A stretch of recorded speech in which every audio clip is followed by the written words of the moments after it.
Okay, so thanks again for the previous talk. Speaking of data, training data requirements, it's interesting that we're starting with a topic that requires, by comparison, very little training data, neural style transfer. So this topic is basically going to go off an interesting sort of technique we were testing out. We want to sort of share with the community here, structural similarity. So for the sake of this, what is style transfer? A few of us may have seen some of these apps before, but this is basically the process of harnessing convolutional neural networks to project a real world content photograph into different style spaces. So for example, we have a input content of the Great Wall right here, and this painting this wood block looking as the input style, that we basically use neural style transfer to make sure that the object still is almost resembling similar activations as the actual content classification as this input content, while also activating the earlier parts of the network that respond to the style features in this image. So you get this sort of combined output. And of course, as there's many different versions of neural style transfer in so many different applications. There's no one single method. So for the sake of clarity, we're going to focus on part that deals with non-photorealistic image optimization based online neural methods. So this is from a taxonomy from Jing et al. And it's a big sounding word, but we can break this down. So this is the taxonomy, example-based techniques. We are ignoring recoloring and retexturing, like the kind you would see in like PowerPoint or something like that. We're only focused on neural style transfer. Within that space, we are ignoring methods that involve optimizing a model to output image. We're focusing on only optimizing images to activate frozen models in a specific way. Within the space of image optimization, we're only focusing on parametric methods. So we're ignoring the methods that don't use the summary statistics of images in their optimization process. We also do not care about photorealism. Where's the fun in that? And we're also, at least for now, again, this is still relatively new. We're showing this to everyone. At least for now, we're just focusing on still images, not videos right now. And so that's where this whole non-photorealistic image optimization-based online neural methods for neural style transfer comes from. Just figured I would give that kind of breakdown right there. So, okay, we have all this. What does this actually mean in practice? So this is basically style transfer by using this loss function. So I'm going to go with like the sort of canonical method that's described in Gaddis et al. This describes neural style transfer as you have this input, artwork image, like for example the wood block from earlier, and say you also have an input photograph. We have the represented by the P here. And the goal of this is that we have these sort of variable image, this thing that can actually be optimized. We want to synthesize a style transfer image X that minimizes this big loss function, in which is made up these smaller parts, these weighted differently by these alpha and beta terms. This L content, which is a combination of the photograph and the synthetic image, and the style, which is fed in the synthetic image and the artwork. So that's this sort of general format of the loss function. There can occasionally be little add-ons to this, like total variation loss, but this is the general, for the most part, this is the general style described by Gaddis et al. And what we are, this has been used in, when people get introduced to style transfer, this may be like the main sort of format that they may get introduced to. People have been using networks like VGG and inception networks for a long time using this format, but there still seems like there could be some improvement. Namely, when a lot of you have probably seen this kind of style transfer in the past and like wondered how good could it possibly get.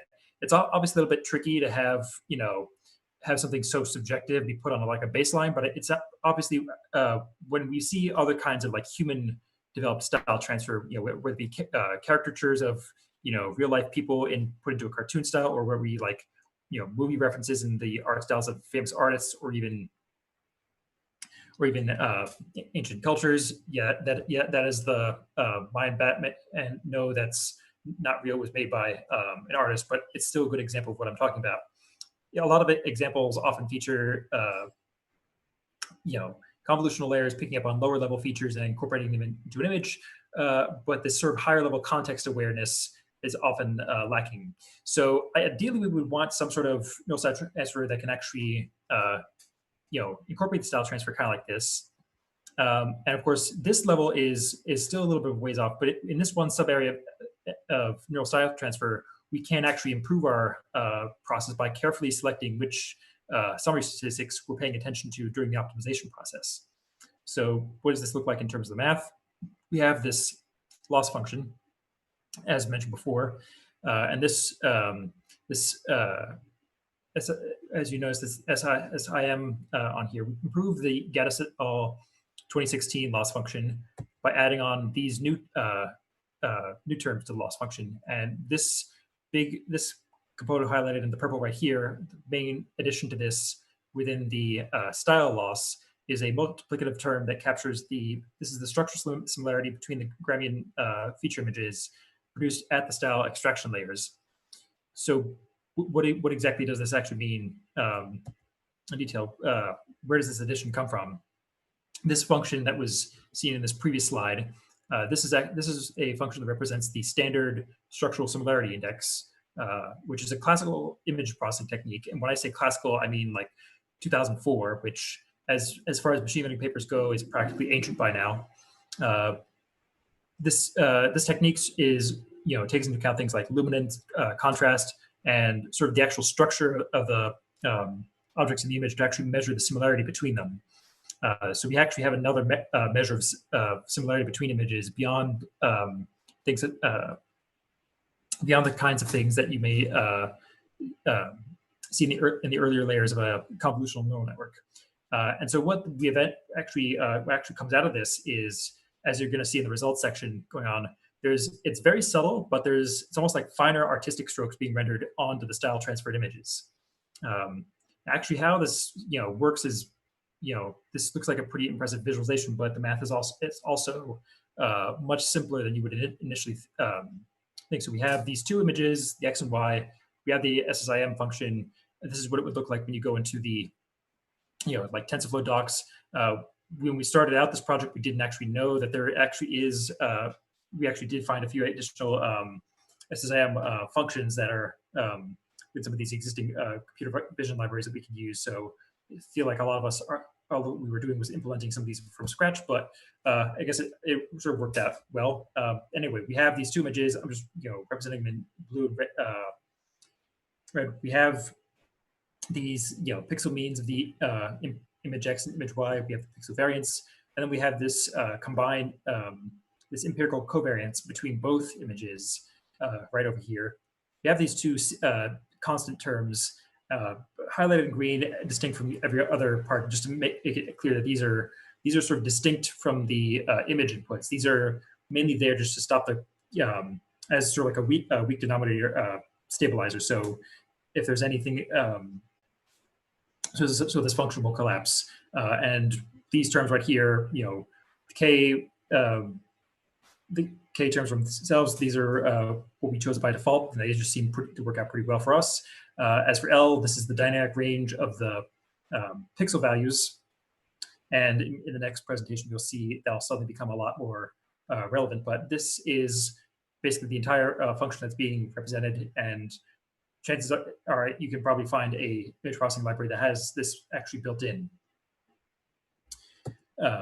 So again, the math, looks really impressive, but what does this actually look like in real life? So for the practical implementation, we can just sort of go back over the method that we're using as motivated in Gaddis et al. 2016. We have the texture or style layers that are sort of like the earlier ones in the CNN shortly after the input image. And then we'll have content layers that are picked from deeper layers closer to the softmax output or whatever activation outputs.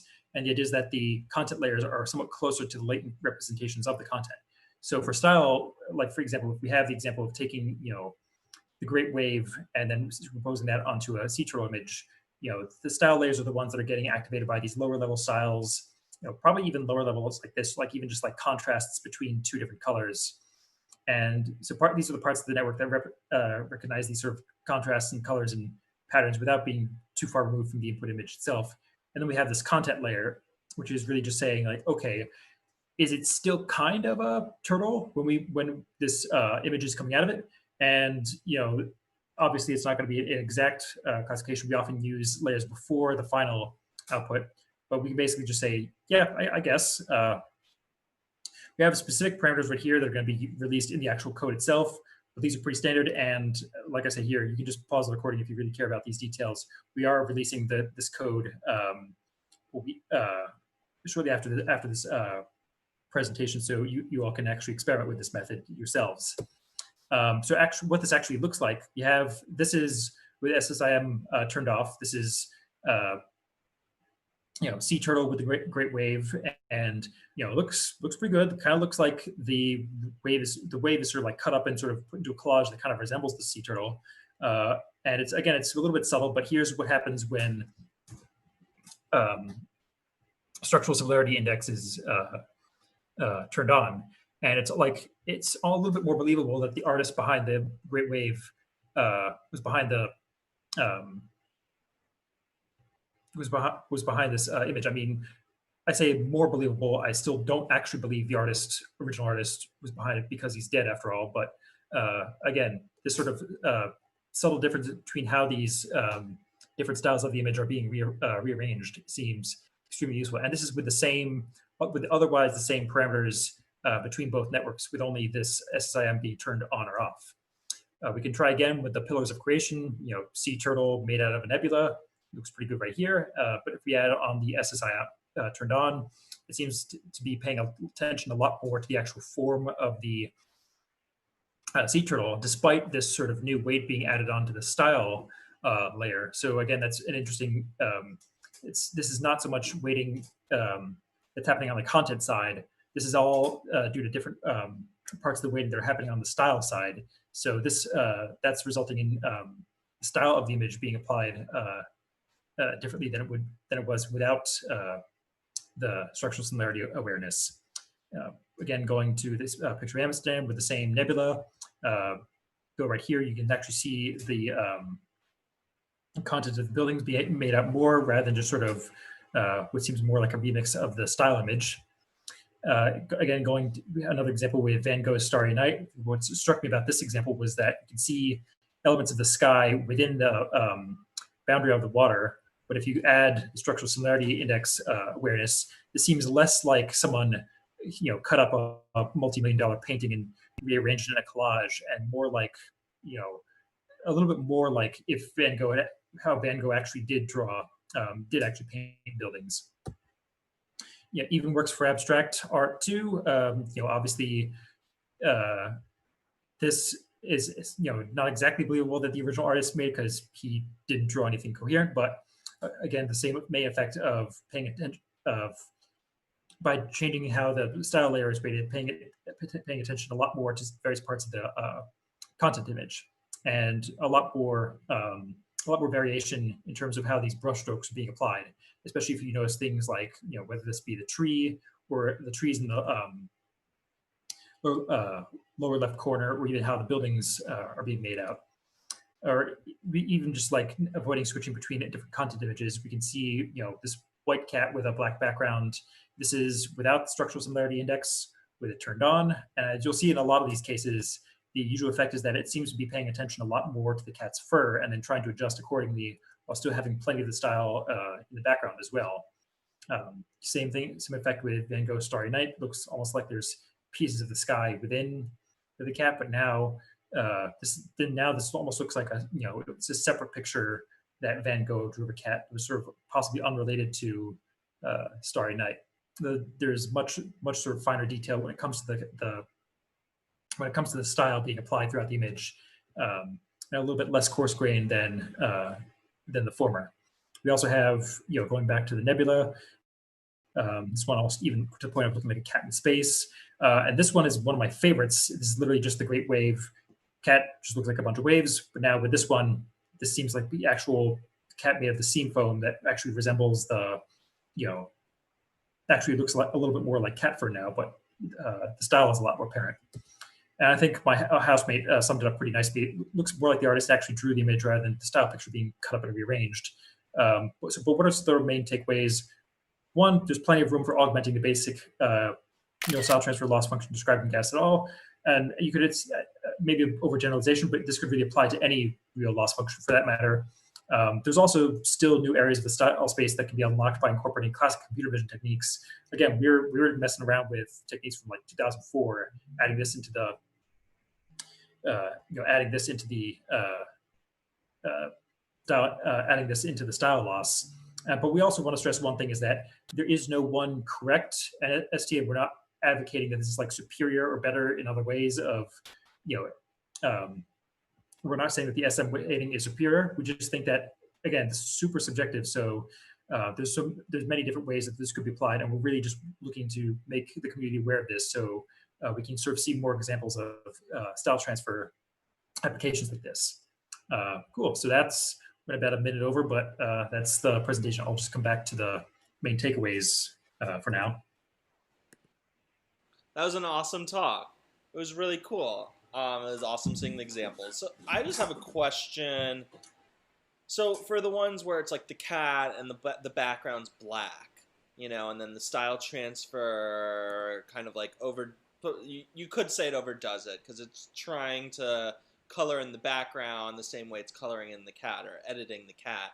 So do you think like an approach where like maybe object detection is done first, and so it knows like some kind of like semantic segmentation and then doing the style transfer within the segmentation? Do you know if work has been done on that, or do you think that would be interesting to you? So I believe that's not only is that done, but I believe Adobe's photo editor actually does something similar in terms of like cropping it.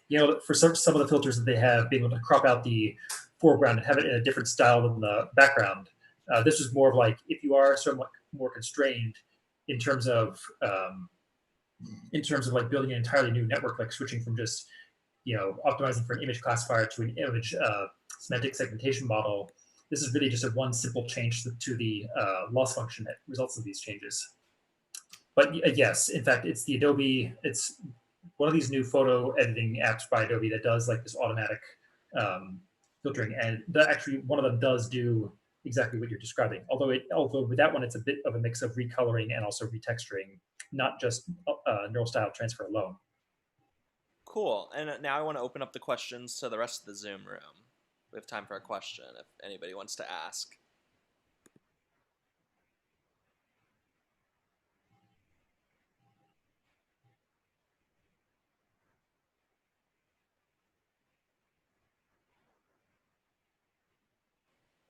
All right, then. I guess nobody wanted to ask. All right, so let's go to our next talk. I'm going to just transition. All right, so, or actually, I'll go back to...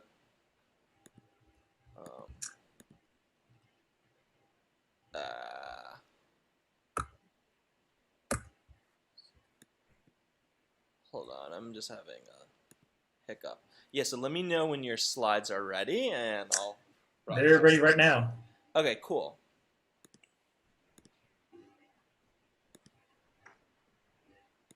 You guys ready? Yes. Okay. So talking about the style transfer in the last presentation, and part of the reason, an interesting story is that these were two projects. This was the main sort of area of research we were focusing on for a while, and that sort of structural similarity, the neural style transfer technique actually came about almost by accident as just a serendipity from investigating what I'm actually going to present in this one. So with this one, it's sort of the same technique. This is neural style transfer.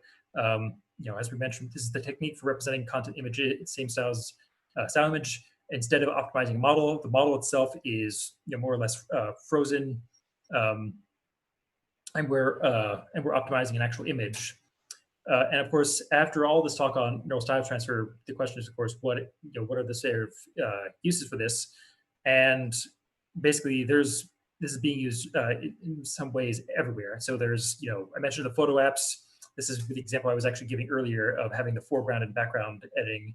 Everything from video production. This is a sample from Google Stadia, which, doing style transfer over your Wi-Fi, that's gonna run the bill up. And of course, it's also one of the main early products that people just starting out in machine learning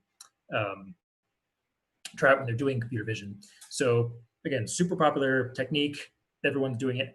And of course, when it comes to how these techniques actually perform, big question is, the performance is always not enough. It's, there's always more to be done in terms of making it go faster, decreasing latency, increasing iteration speed. I thought this Saturday morning breakfast cereal right here was particularly relevant. All credit goes to Zach Wiener. So with this in mind, we were sort of thinking about all the different ways that this could be improved. So one of the ways that a lot of neural network-based models are improved is doing things like compressing them or reducing weight precision. Many of you may already be familiar with the tensor processing units that Google has had, and they're slightly, they're not just rebranded GPUs, but they one of the ways that they function by their speedups function is by reducing some of these float 32s in the neural network weights into float 16s. And this is, in addition to reducing the memory, but also makes it much easier to train. So this seems pretty impressive so far, but can we actually go further when it comes to the compression? Can we do 8-bit? Can we do like 8-bit? Can we do 4-bit weights? I say we can go even further. We can go all the way to binary neural network parameters, +1 or -1. We can go all the way down to just down to that level, far away from any weights where you have to carry about what the ninth decimal place looks like.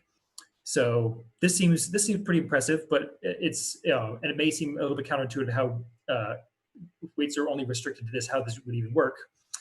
So what they do is that the binarized neural networks work by a quantization function, which takes the activations and then takes the activations and the latent full precision weights and then quantizes them based on this equation on the forward pass. Now you may be looking at it and thinking like, wait a minute, that's completely insane. Like how could a neural network even learn when its weights are being modified like this? And you'd be right. The problem is that if you do just this, there's the gradient of the function is 0 almost anywhere, and regular gradient descent just completely breaks down. So you need to make a little bit of a modification. The gradient is instead estimated using a straight-through estimator, which basically means that the binarization is replaced by a clipped identity on the backward pass. So that's sort of the main high level theoretical understanding of how these work. And when it comes to activations and latent weights, you can apply this not only to the dense layers but even to convolutional layers. You can take these weights and then convert them into quantized convolutional networks. And this applies.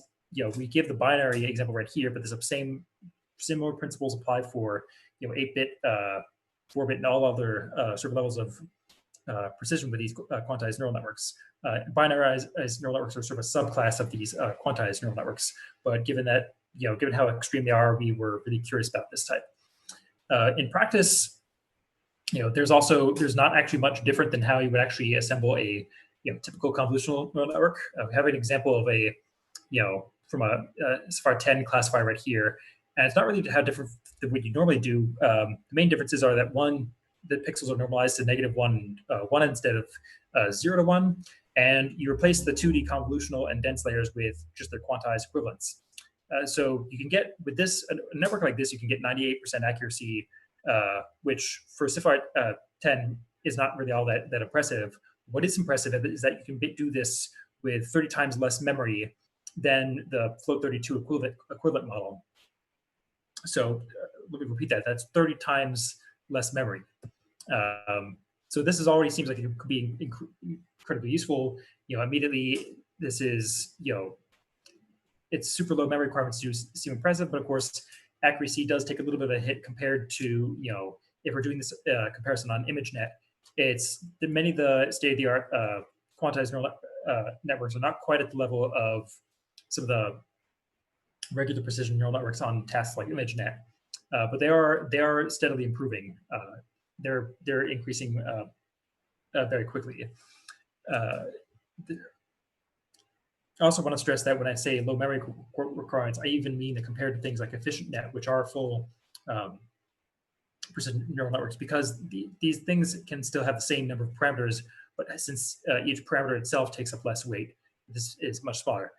But as mentioned, low memory means low latency, and this also can be extremely fast on Android and Raspberry Pi devices. So this can mean, taking a model that previously ran, we previously took 300 milliseconds to run, and then getting that down to less than 20 or less than 10 milliseconds by quantizing it. On such devices does require some special steps for the hardware deployment, but on the plus side, it's also extremely easy to the specific package LARC, which we used for this project. It is compatible with frameworks like TF-Keras, which makes the kind of experiment setup much easier. That being said, while all these advancements have been made, it's still a relatively immature technique, and we're kind of hoping that sort of putting the spotlight on this technique, which focuses on not what you can do with just maxing out the compute you have, but saying how much can you do for a given amount of compute. We still think that there's value in that. So for the experiment that we're going to show next, we, for our sort of starting point, we had, VG19, which is this staple for neural style transfer based on images, and used QuickNet, which is one of the more advanced, better performing binarized neural networks out there. So, and in principle, the same neural style transfer techniques should still apply to non-VGG models. So in terms of picking style layers, and then also making sure that it's properly the loss is properly balanced with the content layer. We also, in our other experiments, we're also focusing on optimizing the style transfer without upsampling. So some of these higher definition style transfer images you may see are partly due to a decoder of like an autoencoder put on the end, so that not only is the network learning the style of an image, but is also learning basically image super resolution to a certain degree. Given the kind of computer requirement for that, we've kind of felt like it was a little bit cheating to just immediately go with that in our early experiments. So without ado, you're probably looking to actually see what these experiments look like. And we provided a few lessons on, trying to create these binarized neural networks and trying to use them for neural style transfer. I also want to say that this research is still ongoing. In fact, as I speak, there's still this gigantic optimization script running in the background that's been running throughout this entire conference, still trying to generate different results. But we still felt that we just wanted to present some of these early results because many of them were just informative about how the way these networks work. Some of them actually do have sort of useful applications, and some of them were just way too cool looking to not to just pass up showing them off to everyone. So without further ado, in terms of lessons, it only gets better from here. But this is one of the first things we learned was that so many people have been relying on the VGG network, and that sort of canonical way of doing neural style transfer. Starting this neural style transfer on a new network from scratch, especially a binarized neural network, can get pretty tricky. And a lot of our early attempts at doing this, like our first 10 outputs, look like this. And this wasn't just the early, and this wasn't just the smaller binarized neural networks. There was even ones like QuickNet. But we were able to solve it. One of the things we also observed is that when it comes to style transfer, adding things like total variation loss onto the loss function is arguably more important than it is for typical style transfer. Binary neural networks, because everything is either +1 or it's a -1 or it's a 0. They are a little bit more prone to sort of extreme pixel values. Like if you can see in this image, there's a lot of magentas, there's a lot of reds, there's a lot more like these basic 6 colors here that are also very unevenly mixed. But we have total variation loss, which basically adds a loss term for the amount of variation in the pixels of an image. We can actually attenuate that a little bit more. So this is sort of same parameters, but actually adding on TV loss having like a 10 to the power of negative 10 to the power of like -3 when it comes to the total variation loss. this is also something that TensorFlow does actually have a built-in function for. NumPy also has built-in functions for. They're not quite as used quite as often in style transfer, but this is one of those areas where you do want to whip out the better techniques for this. You also don't want to give too much style weight to the total variation. This is one of the more interesting mistakes that popped up. This is almost like the world's most insane QR code, but we just still thought that this was way too good to not show off to everyone. You can still kind of squint and make out the turtle here, but this is basically what happened when by accident the total variation loss was 1 million times higher than it was supposed to be. As with any sort of style transfer loss, one of the better practices is to just sort of iterate through the style transfer parts, ignore the content loss, and sort of find out what styles each one is actually learning. If you do this with either the input image as the initialization or even just random noise, this is extremely useful for figuring out which parts of the network are actually dealing with the higher level features and which ones are actually dealing with the are not even producing anything that's even perceptible. And this is extremely helpful when you're actually fine-tuning the style transfer process. Testing the different content layers is a little bit less dramatic.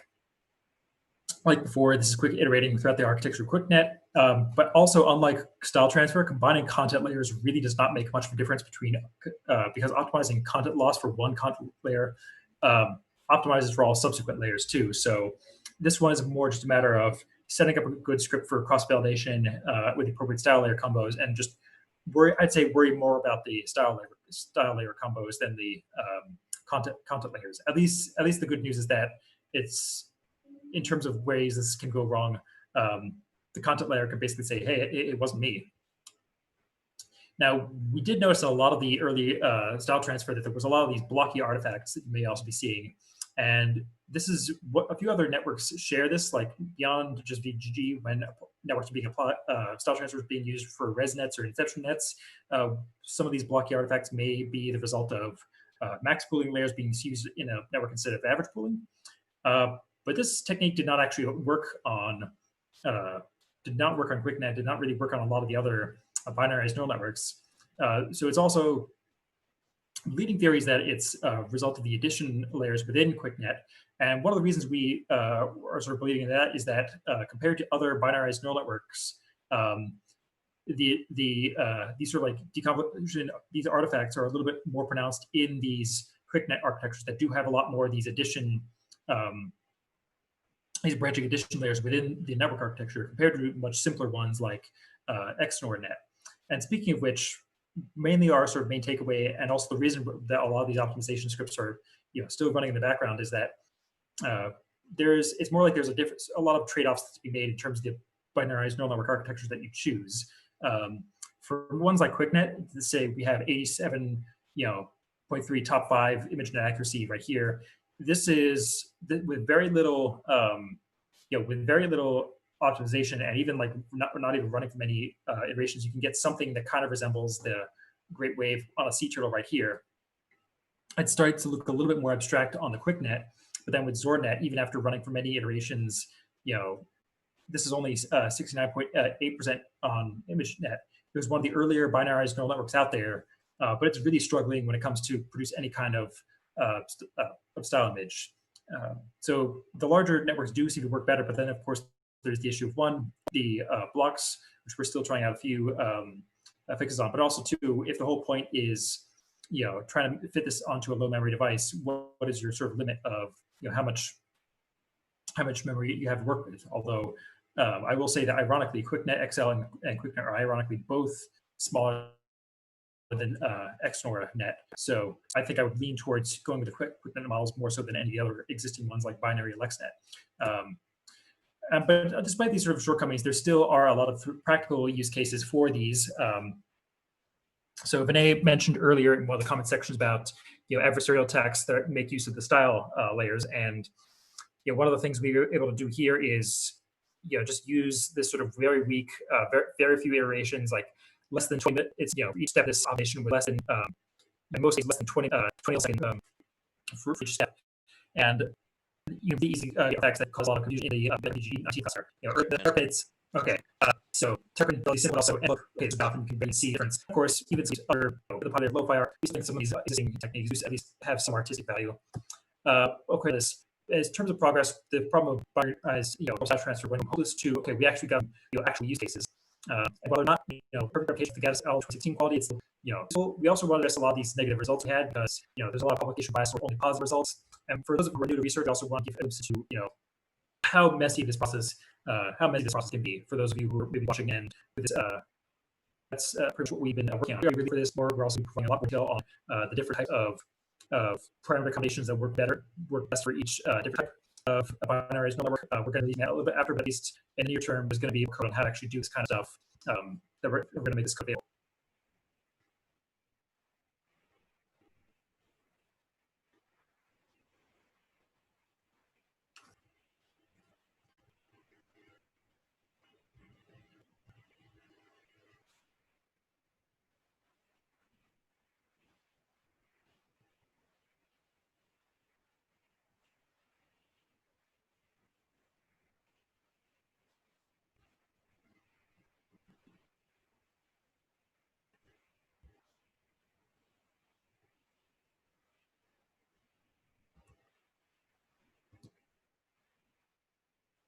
Minute, we're going to start the part 3 of the coffee break game of life art screening, and we'll be back in a couple minutes. So thanks for staying on, and keep the page up because we'll be back up and broadcasting art.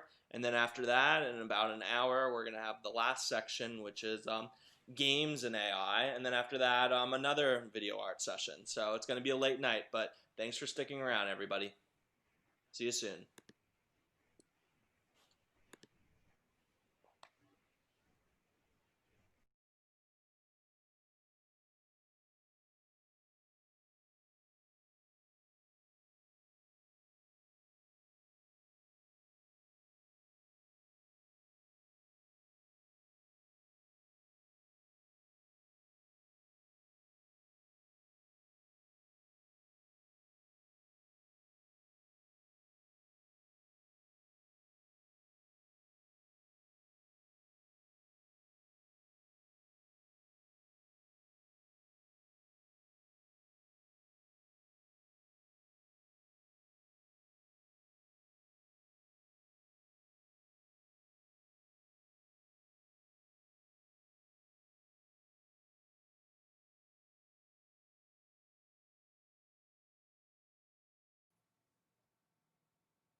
All right, guys, and we are back. We're about to start part 3 of the art screening. So stay tuned